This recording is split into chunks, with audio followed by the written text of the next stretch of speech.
कट गई जाओ लागल न बलिया मेला बक्सर के कट गई जाओ लागल न बलिया मेला ए गोरी आराम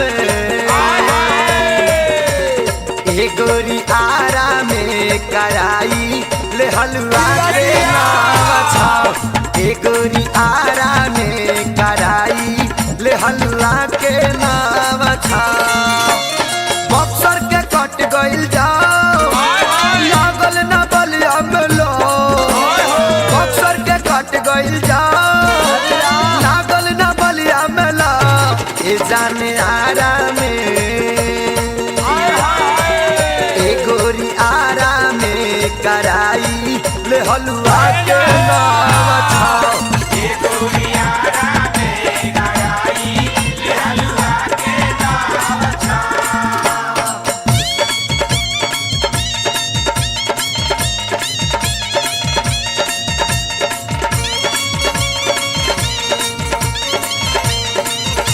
आए पिंटू भैया अरे दिया हो पिंटू भाई दिया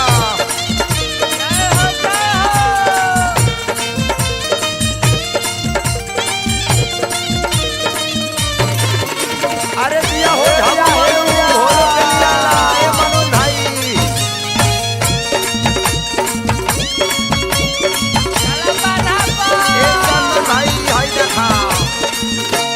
भगुआ मोहनिया के झनकता सरसो बिहिया में सुननी धाराई रहलू परसो ए संजय भाई अरे राजेश भाई केसरी भाई के लेके चला हो भगुआ मोहनिया के झनकता सरसो बिहिया में सुननी धाराई रहलू परसो देहरी सजैलू डुमरा पटना में गइलू ना देहरी सजैलू डुमरा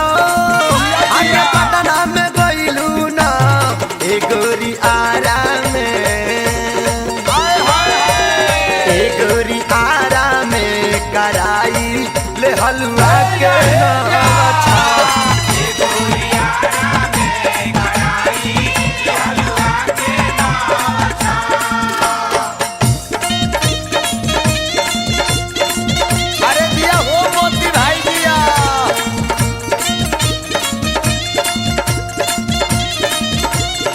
नारायण भैया हाई कांगवा यार में देखा हाई का हतारे दिया हो कमला बाबा बोला बतनी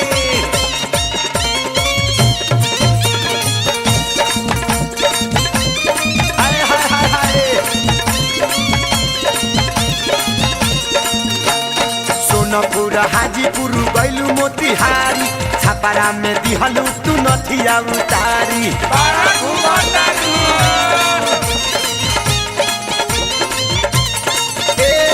सोनपुर हाजीपुर गइलू मोतिहारी छापारा में दिहलू तू नथिया उतारी आइलू झुराइल सिरा दिहल पानी से पटा आइलू झुराइल सिरा दिहल पानी से पटा ए मैडम आराम ए मैडम आराम कराई लिहलुआ के नाम छाओ ए डार्लिंग आराम कराई लिहलुआ के नाम छाओ।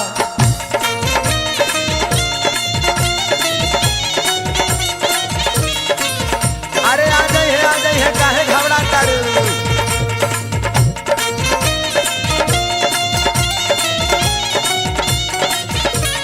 तरब ले है तरब बढ़ाने में रहन का तारा जवानी बढ़िया था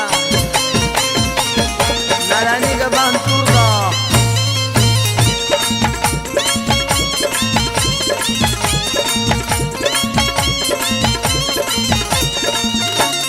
जिला गोपालगंज से गइलू देवरिया पकड़ी कलाई के ले गोल भितरिया काए मनोज भाई ए मोहन जी अरे बिने भाई मोहम्मदपुर छोड़ा मर्द चल होने ए जिला गोपालगंज से गइलू देवरिया पकड़ी कलाई के ले गोल भितरिया गइलू गोरखपुर माऊ कटे हलस रुपैया सा गइलू गोरखपुर माऊ धनी आराम ए धनी आराम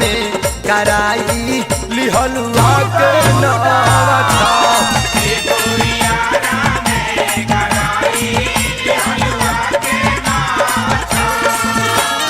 बक्सर के कट गइल जाओ लागल न बोलिया मलो